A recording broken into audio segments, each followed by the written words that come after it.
plano nyo ay gigibain na to at doon na magstay. Oh, murag na sir. Delikado na kasi. Na may kuan bitin mo kat sa to.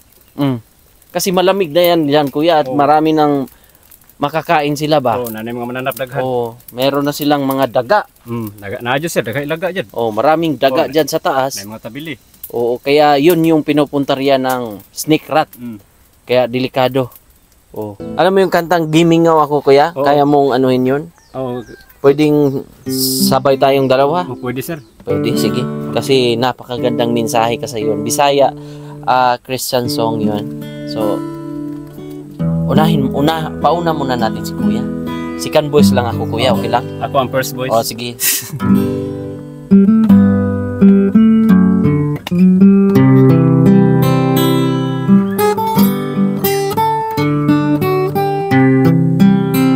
Favorite song ko yun eh.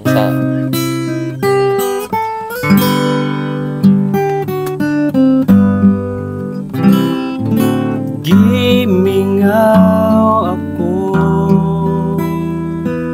sa presensya mo, balik kapag tando ang kasing-kasing ko.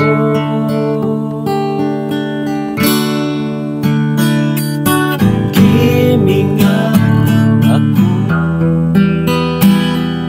sa presensya mo, balik kapag tando. Sir kasi, para kay kaibigan Dexter, tulog si kaibigan. Anda, kaya sabi nila, may tag 2,000 daw kayo. Halika kayo! Birthday to you. Nakakatuwa. Tawa pa rin. Laban lang, ganyan talaga. Ay, ito kay kuya!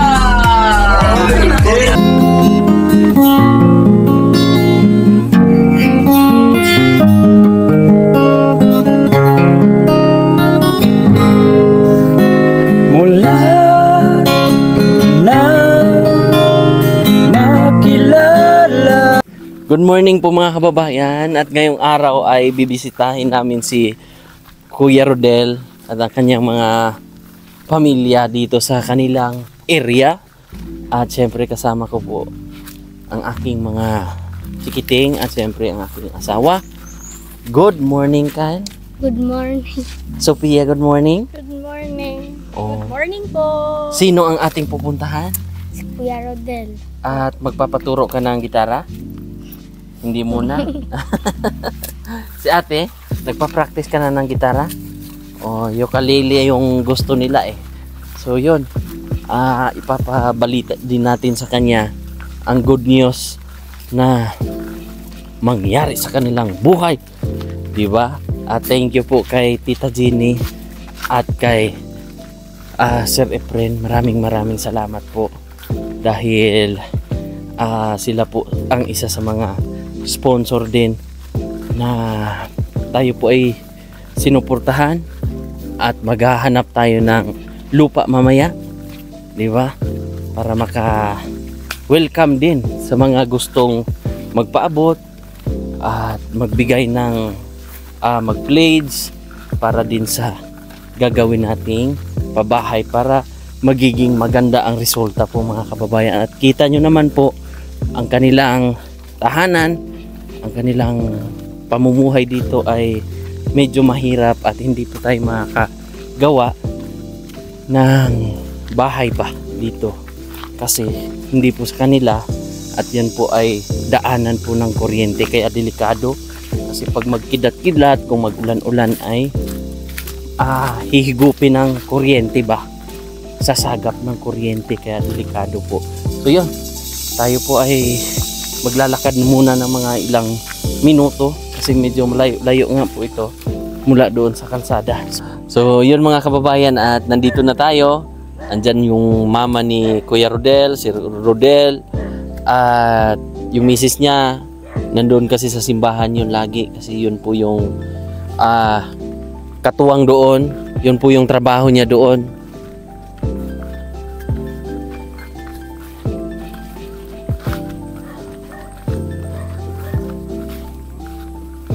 Ayo. Good morning. May butag. Oh, may ano kayo ah? Gumawa kayo ng mansion na eh. Ano sila? Ay mga kapitbahay ng utan wala lo. Oo. Ano sila tabangan sila? Oo. Wala doon ay bitin ba luis sila kay basi mapaakan no batos bitin itong diri ko kasaon na sir. Yung ahas. Oh. Maigi. Ano sila kay pabalhin sila kay gabok naman natulo mo pamabuan. So yun. Pero ito trapal pa rin. Oh, tapal gyapon na. Temporary lang ko na sir. Kay makinon sa unsa di pwede ra gyapon siya magkuan dayon. Makuha dayon. So may kapitbahay sila, Kuya Rodel ay naluoy man. naawa. Ayun mga kababayan ay gumawa sila ng kubo-kubo at trapal din ulit ang mangyayari. Pansamantala kasi yun nga ay nababasa na po sila at medyo delikado na rin kasi minsan may dumudungaw na pong mga kahit ano. Kuya, may bibingka. Ay, salamat po sir. Salamat po. Pasalubong naming bibingka. At si nanay ay nagpausok dahil maraming lamok. So ito ay meron po silang kapitbahay na siyempre tumulong din para mapaayos dahil yun ay kita nyo po ang sitwasyon ay medyo mahirap na po yung bahay nila. Po, ilang katao ang tumulong dito kuya? Dalawa. Pansamantala pa rin ang magiging resulta kuya no? Kasi ito ay trapal lang din ang mangyayari. Hindi rin ito mapapayerohan at butas-butas dahil hindi rin sa kanila yung lupa. Delikado rin po sa kuryente. Alam nyo naman po may tower dyan. Pag dito at least gigibain na yan kuya? Oh, sir. Pag ilang kubo-kubo nyo na yan? Ika-upat na ni sir ba? 4 na. Oh. Simula nung nandito kayo. Oo. So yung pinagawa namin dyan, yung inayos namin to na last time, yung nilagyan ng trapal, nung kasama namin si Sir Paul noon. So pang ilan yun? Kato sir, wala mo ito ikatulo. Ilang taon ba kayo dito? Kung gikan nyo sa sugod sir, wag dugay-dugay na dyan sir, wag apit na 15. 15 years? Oo. Noon, saan kayo nanggaling? Dito sa Picas Barangay sir, sa sakop na sa Manambulan. Manambulan kayo na area? Oo. Yun ay hindi nyo pa rin area? Oo, kanang nagkuran sir, arkila lang dito sir. Nya, kung may karkila kanang sugo-sugo nga na ipatrabaho para lugar isip mo na ito ibayad sa pagpuyo mo. May kahatag, arkila po kada buwan kung naikwarta. Bahay yun, hindi? Parang ganito din ang magiging... Ganito din ang sistema na gagawa-gawa kayo ng kubo. Tapos pwede kayo magtanim. Ganon. Sir. So ngayon ang plano nyo ay gigibain na to at doon na magstay. Burging na sir. Delikado na kasi. Na may kuan bitin mo katkasatok. Kasi malamig na yan kuya at marami ng makakain sila ba? Oo, nanay mga mananap daghan. Oo, meron na silang mga daga. Daga na dyan sir, daga ilaga dyan. Oo, maraming daga dyan sa taas. May mga tabili. Oo, kaya yun yung pinupunta riyan ng snake rat. Kaya delikado. Oo. Kamusta naman ikaw? Okay ramang gihapon sir. Kalo isa Ginoo. Oo. Nakapadayon gihapon. Laban pa rin. Laban gihapon. So may good news ako sa'yo. Ano sir? So yun na yung plano natin, di ba? Alam mo yung plano natin? Opo sir. Para hindi pa masyado, parang nakalimutan ko ba? Yung lupa ba? Ay, bahin sa yuta. Yung lupa na meron kasing isa sa mga sponsor natin na willing mag-donate ng lupa. Pero sa ngayon ay pupuntahan pa namin doon sa Tugbok rin na area sa Matina Biao. Sa Tugbok lagi hapon, doon na So okay ba sa inyo na tayo ay lilipat doon? Okay radyo kayo na sir, wala yung problema sir. Pasalamat kayo nung kuana noon. At least man lang, di na nanadyo ka ng permi dyan bitaw. Nanadyo permi nga kapuyan. So sigurado dyan. Titingnan muna namin yon at kasama ko rin sila Mrs. Sa susunod, pag clear na, sasama ka namin Okay sir. para mapuntahan mo rin. Tingnan natin doon kung may niyog. Oo. Kung may mga niyog, posibleng meron kang matatrabaho doon, yung meron siyang pagkakakitaan, kasi ang trabaho ni Kuya Rodel ay yung nagbabalat ng niyog. Kung sa Bisaya pa, nagbubunot. Bunot. Oo. So magkano nga yung kita mo noon nung pag nagbubunot ka or nagtatanggal ng balat ng pangkopra? Pag makakuha ko ng 1,000 pieces ng niyog sir, ano po, 450. 450. Oo. 1,000 piraso yon. Oo. So yun po yung kitaan. Opo. Pero kaya mo yung gawin sa isang araw pa. Isang araw. Hindi makapareho sir dahil pag makasayo bita 5 sapon mo makakuha ko ing anak test sir. Mga 1,000 ka buok. So pag maaga ay ganon, marami ang makuha mo. Basta maaga makasugod. So kamusta ang pagsamba? Okay lang sir. Maganda ang pagsamba namin noong linggo. Oo. Maraming mga kapatid na sumamba. Very good. Yun mga kababayan, gusto ko rin na maiparinig yung mensahe ng kanta na napakaganda. At ito po ay siyempre pasasalamat natin sa Panginoon kung gaano kagaling si Kuya Rodel, kung paano ginamit ng Panginoon ang buhay ni Kuya Rodel, di ba Kuya? Opo.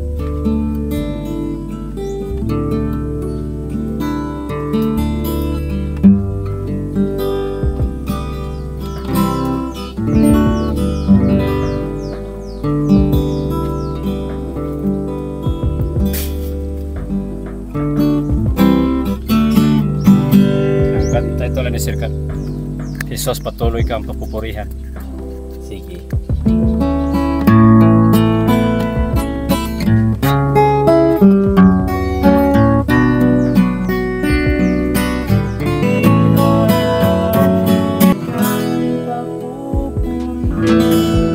Alam mo yung kantang Gimingaw Ako, Kuya? Oo. Kaya mong anuhin yun? Oo. Pwedeng sabay tayong dalawa? Pwede sir. Pwede, sige. Kasi napakagandang mensahe kasi yun. Bisaya, Christian song yun. So, pauna muna natin si Kuya. Second voice lang ako, Kuya. Okay lang? Ako ang first voice. O, sige.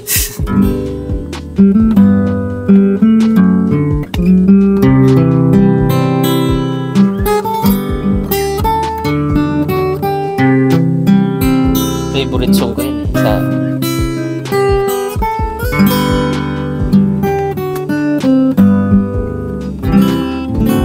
Gimingaw ako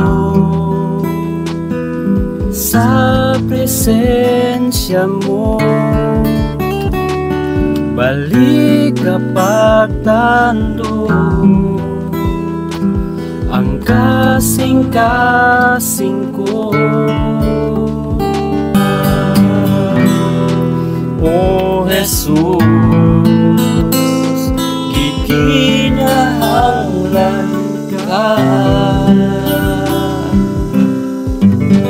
Kumbaga ang sa Tagalog nun ay namimiss ko yung Panginoon. Amen. Oo.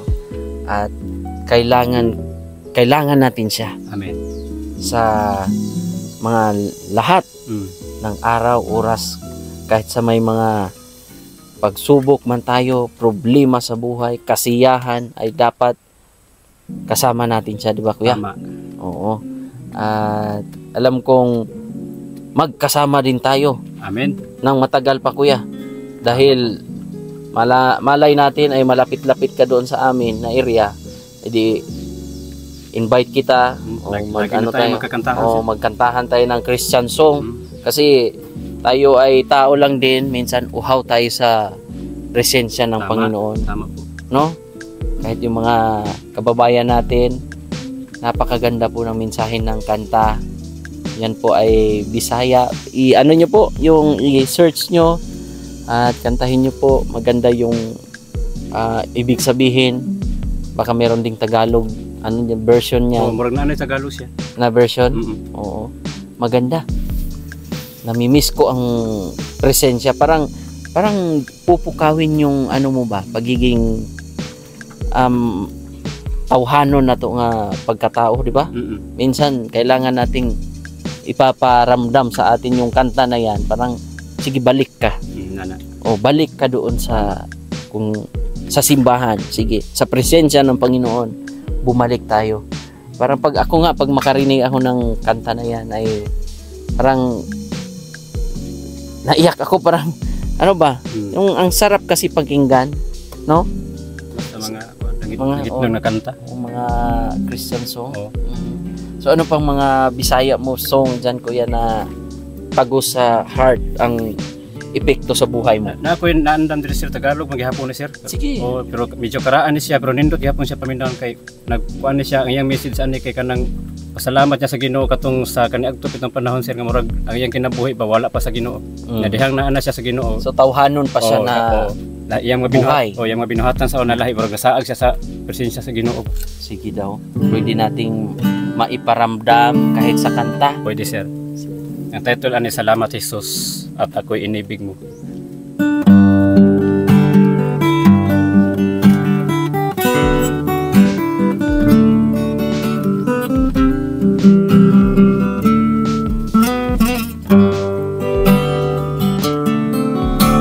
Kahapon lang ako'y nababansa, di malaman kung ano ang gagawin. Ang buhay ko ay puno ng suliranin, ngunit salamat Jesus at ikaw ay dumating. Salamat at ako'y iyong inibig. Salamat at ako'y pinili mo. Nang dahil sa'yo nabago yaring damdamin. Nang dahil sa'yo ako'y natutong manalangin. Muli mong ginising ang nahihimbing ko isip. Binigyan mo ng sigla ang damdamin. Kung hindi dahil sa'yo, ligaw pa ang buhay ko. Salamat Jesus at ako'y inibig mo. Salamat sa bigay mo bagong buhay, kalayaan, kagalakan at tagumpay. Tinuruan mo akong maging mahinahon, tinuruan mo akong muling makabangon. Muli mong ginising ang nahihimbing kong isip. Binigyan mo ng sigla ang damdamin. Kung hindi dahil sa'yo, ligaw pa ang buhay ko. Salamat Jesus at ako'y inibig mo. Muli mong ginising ang nahihimbing kong isip.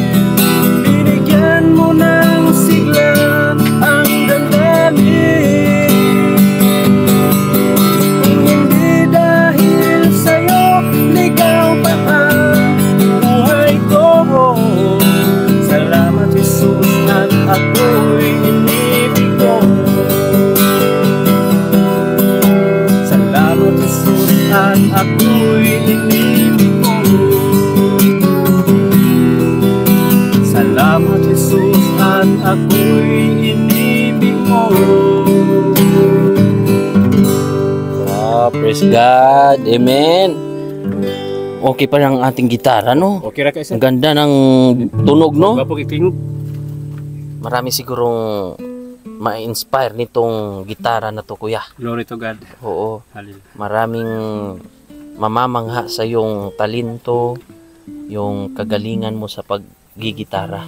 Yun, gagawin natin kuya, i-update kita pag clear na yung lupa kasi mamaya pupuntahan din namin Okay, sir. kung goods na at yung accessible ba, hindi kayo mahihirapan. Oh. At syempre yung meron tayong pwedeng pagkakakitaan doon. Tama. Yung ibig sabihin yung hanap buhay ba, malapit lang din. So yun, update kita. At thank you so much kay Sir Efren, Tita Jeannie, sa inyong suporta po. So yun po, malapit na po yan matumba yung kanilang mga tahanan dyan. Pero kaya lang, kailangan din ayusin. Buti na lang po ay meron ding kapitbahay na ayan, tinulungan sila. Pero ganun lang din, paulit-ulit ko yan, Mawala gihapon. paulit-ulit dahil ang problema dito ay hindi sa kanila yung lupa. So thank you so much po sa mga mabutihin nating sponsor. So ito kuya, pang mo kung baka may kailangan kang Salamat bilhin po, sir. Salamat po, sir. para Opo, sir. Salamat kayo, sir.